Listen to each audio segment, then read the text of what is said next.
어머니가 보낸 주소를 받아들고 새로운 집으로 이사한 제 가족이 있는 보금자리를 겨우 찾아왔습니다. 이번 이사만 벌써 12번째네요. 정말 지긋지긋합니다. 엄마와 동생들은 마침 이사 마무리 작업 중이더군요. 엄마와 두 동생이 무지 고생했네요. 냉장고부터 각종 가구가 일이 무거운데 말이죠. 저희 식구는 아버지의 사업이 망해 가지고 있던 아파트와 모든 재산을 은행에 빼앗긴 채 하루아침에 차가운 거리에 나앉았습니다. 그게 벌써 3년 전 일이었고 이젠 빚은 없었습니다. 다만 우리 식구 안락하게 지낼 온전한 집이 없다는 게 가장 큰 문제였지요. 마침 오늘은 아버지의 기일이기도 했습니다. 아버지의 기일이자 저의 만기 저녁 날이었지요. 그런데 집에 오자마자 소란스러운 소리가 들렸습니다. 바로 주인댁 아저씨였습니다. 얼굴을 보니 인상부터가 상당히 험악했지요. 별로 마음에 들진 않았습니다.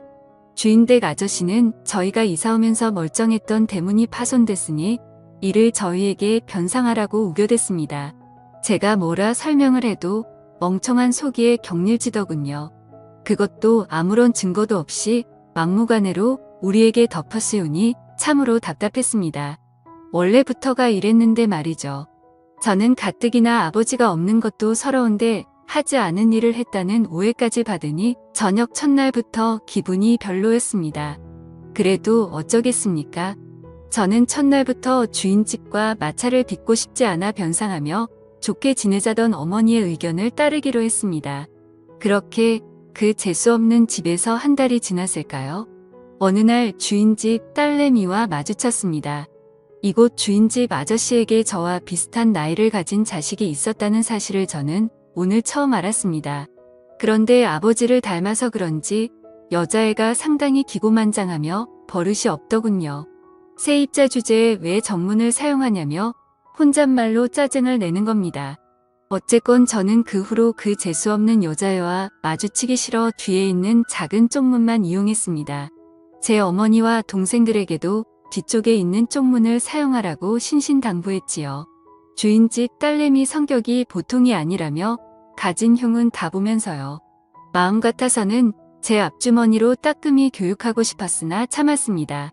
주인집 딸내미 잘못 건드렸다가 무슨 사단이 일어날지 몰랐습니다. 그러던 어느 날이었습니다. 저는 그토록 들어가고 싶었던 대기업에 운이 좋게 취직하게 되었습니다. 그런데 그곳에서 주인집 딸내미를 보았지요. 알고 보니 주인집 딸내미는 저와 입사 동기였습니다. 그 얼굴을 이곳 회사에서도 보니 참 흉한 것 같았죠. 얼굴을 이곳 회사에서도 보니 참으로 재수가 없었습니다. 어찌건 저는 그곳에서 윗사람으로부터 출중한 능력을 인정받아 계속 예쁨과 귀여움을 받았습니다. 그런데 첫 회식 날 예상하지 못한 대형 악재에 휩싸였지요.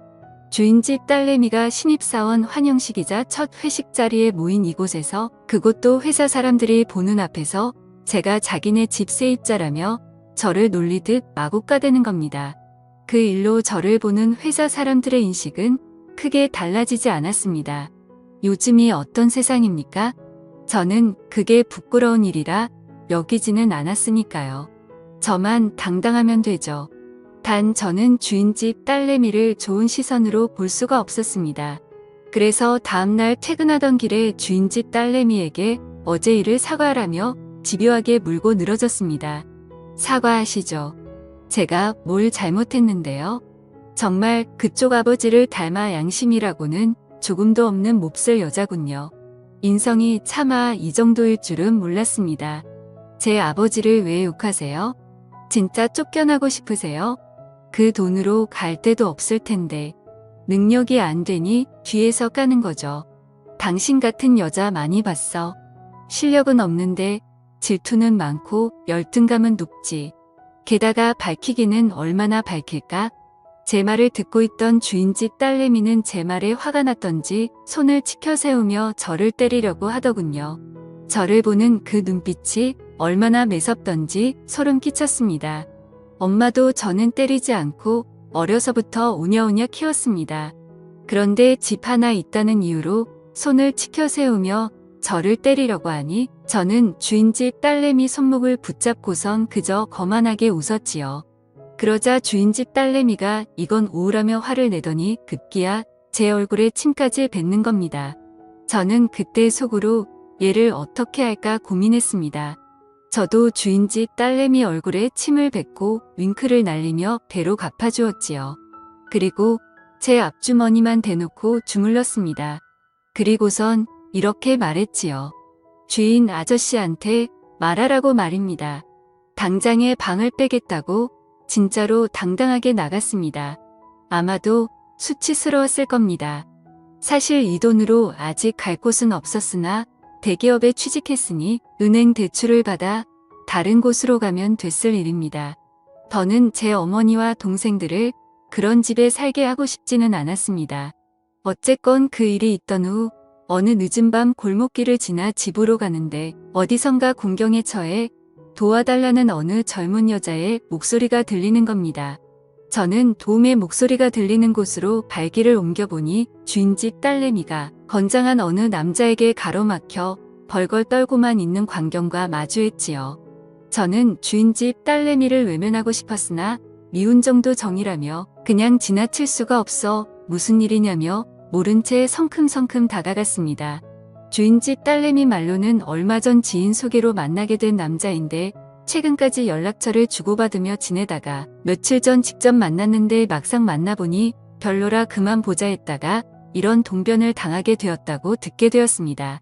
저는 그 남자에게 아무런 사이도 아니면 그냥 갈 길 가라는 소리만 듣게 되었고 저는 마지못해 이 여자와 결혼을 약속한 약혼자라고 거짓말하다가 경찰에 신고하기 전에 꺼지라는 경고까지 날렸습니다. 그렇게 주인집 딸내미는 저희 도움으로 위기에서 벗어났고 그 일이 있던 후 저와 그녀는 회사에서 부쩍 가까워졌습니다. 그래도 서먹하기는 마찬가지였죠. 그러던 어느 날이었습니다. 퇴근하려는데 붉은 소나기가 내리더군요. 주인집 딸내미는 우산을 챙겨왔는데 저는 우산이 없었습니다.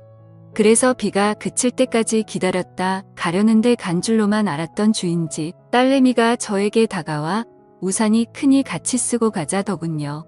저는 없는 살림에 돈을 아끼려고 우산 사는 것도 자제하려고 했었거든요.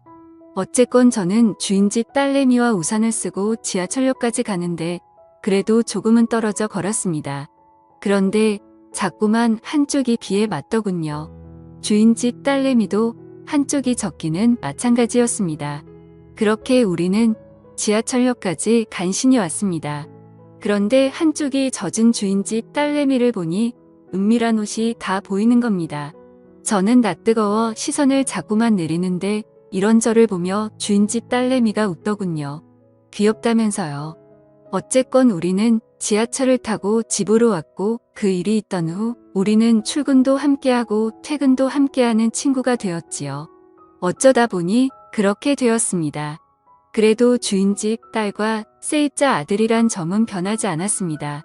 어느 날 주인집 딸내미가 술이나 한잔하자더군요. 그러면서 어느 정도 술이 들어가니 호프집에서 저에게 이러는 겁니다. 주인집 아저씨한테 우리 엄마만 욕먹지? 너 되게 비겁하다. 겨우 그런 일로? 그러는 넌 나 만날 수 있어? 너 나 처음부터 싫어했잖아. 아니야. 사실은 좋아했어. 좋아해서 그랬던 거야. 진짜야. 바보. 사실 너 같은 남자는 처음이야. 뭣도 없는데 당당하고 자신감 있는 남자 말이야. 그러면서 주인집 딸내미가 뭔가 수줍은 듯 어필하는 시선을 보내네요. 저는 순간 고민했습니다. 저희 엄마가 주인집 딸내미를 되게 싫어했거든요. 그래도 엄마를 설득하면 될 일이니 어쨌건 주인집 딸내미와 술을 연신 마셔대면서 술에 취해갔습니다. 결국 주인집 딸내미를 데리고 연인처럼 대화를 주고받고 서로가 서로에게 빠져들어갔죠. 그날 이후에 저는 그곳에 살고 있는 주인집 딸내미와 또 우리는 어른들은 모르게 몰래 만남을 계속 이어갔고 급기야 서로가 좋아 결혼까지 약속하게 되었지요. 그리고 우리 둘의 사이를 주인집에 까발리던 날 저는 주인집 아저씨에게 이렇게 말했습니다. 그때 이 집으로 이사 왔을 때 대문 망가뜨렸던 거 저 아닙니다. 오래전 일이지만 그래도 사과는 하시죠? 주인집 아저씨는 어처구니 없다는 얼굴로 저와 저희 어머니만 보았으나 사과하라는 자기 딸의 성화에 맞지 못해 정중히 사과하시더군요. 그 후로 저희는 다른 곳으로 이사했고 저는 주인집 딸내미와 결혼해 봉천동에 있는 어느 빌라에서 행복한 신혼을 보내고 있습니다. 제 사연을 읽어주셔서 감사합니다.